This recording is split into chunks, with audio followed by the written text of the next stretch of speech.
The day they escorted me out of my own building, the lobby smelled like lemon polish and fresh money.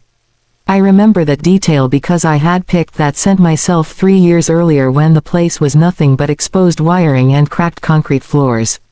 I built that company from a folding table in my one-bedroom apartment in Columbus, Ohio. I wrote the first lines of code at 2 a.m. while eating ramen out of a chipped bowl. I convinced the first clients to trust a nobody with a cheap laptop and a stubborn dream. And then, one Tuesday morning, 2 security guards I had personally hired walked beside me as if I were a threat. My name is Daniel Mercer. Founder. Or at least I used to be. The boardroom doors were still open when they asked me to leave. I could hear them laughing behind the frosted glass. Not loud, not hysterical, just controlled, satisfied laughter, the kind people use when they believe they've finally outsmarted you. Ethan Caldwell's voice cut through the hallway. Calm, polished, victorious. It's just business, Dan. Ethan had been my college friend.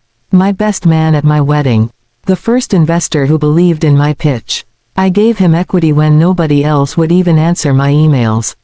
I also gave him control. That was my mistake. They said I was emotionally unstable. That I was too attached. That I wasn't thinking about shareholder value. They painted me as the visionary who couldn't scale. The dreamer who couldn't manage growth.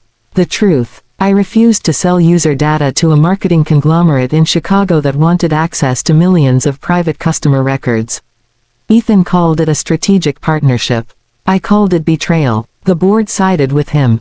3 votes to remove me as CEO. 4, if you counted the silent betrayal in Ethan's eyes. When the guard held the elevator door open for me, I caught my reflection in the mirrored wall. My suit was wrinkled, my tie slightly crooked, my face pale and stunned. I didn't look like a founder.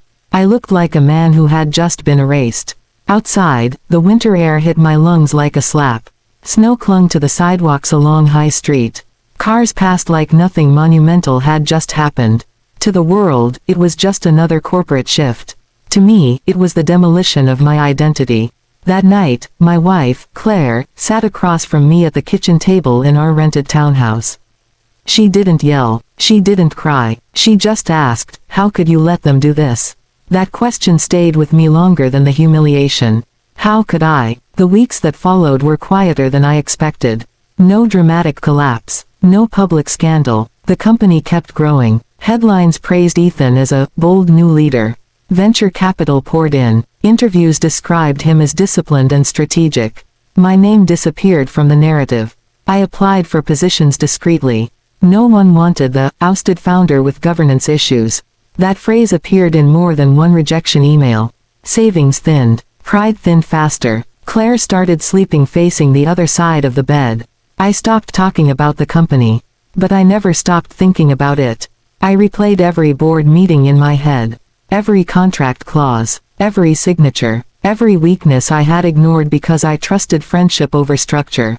One night, after staring at the ceiling until 3 a.m., I opened my laptop and pulled up the original shareholder agreement. I read it line by line. Slowly, calmly, not as a victim, as a student. I realized something important. They hadn't removed me because I was weak. They removed me because I was inconvenient. And inconvenient men can become dangerous if they learn patience. I didn't lash out. I didn't post angry threads.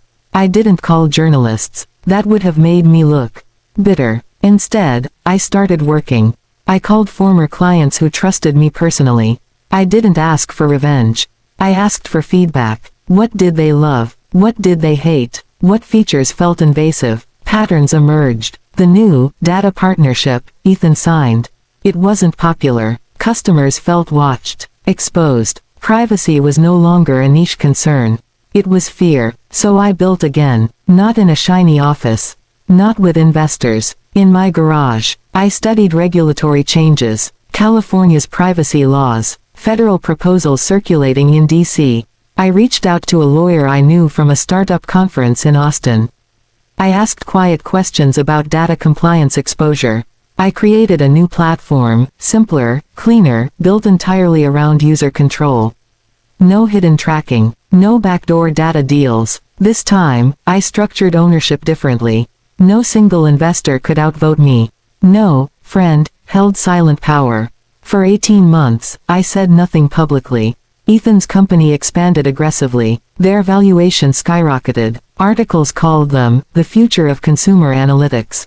But I noticed something the headlines didn't mention. Class action chatter online, customer complaints, rumors of regulatory audits. I waited. I wasn't trying to destroy Ethan. I was building something he couldn't control.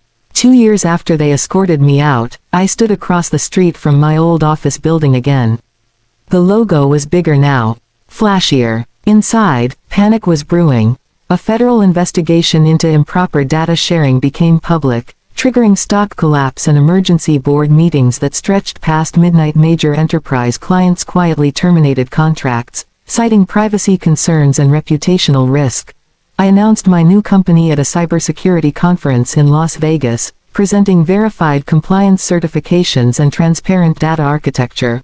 Within weeks, 3 of Ethan's largest former clients signed exclusive agreements with my firm, praising our ethical infrastructure. Venture capital firms that once ignored my emails now requested private meetings, offering funding at valuations higher than my original company ever reached. Claire, who had watched my silent discipline for 2 years, sat beside me at one of those meetings, her hand steady in mine for the first time in months. The board of my former company attempted damage control, but leaked emails revealed they had knowingly downplayed privacy risks to accelerate growth. As lawsuits mounted, the company's valuation cratered, and shareholders demanded leadership change. Ethan's position became fragile. Through a strategic acquisition deal backed by new investors, I purchased a controlling stake in the collapsing company at a fraction of its former value, legally regaining ownership of what I built.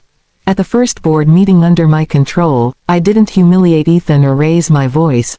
I simply thanked him for teaching me the importance of structure, accepted his resignation without resistance, finalized the restructuring that erased the corrupt data deals he had championed, and as he walked past me, silent, pale, and no longer laughing, I realized I hadn't destroyed him at all. I had done something far worse and far cleaner. I proved he needed me to build what he tried to steal, and when I stepped back into the CEO office with my name restored on the glass, I finally understood that the sweetest revenge wasn't revenge, it was ownership.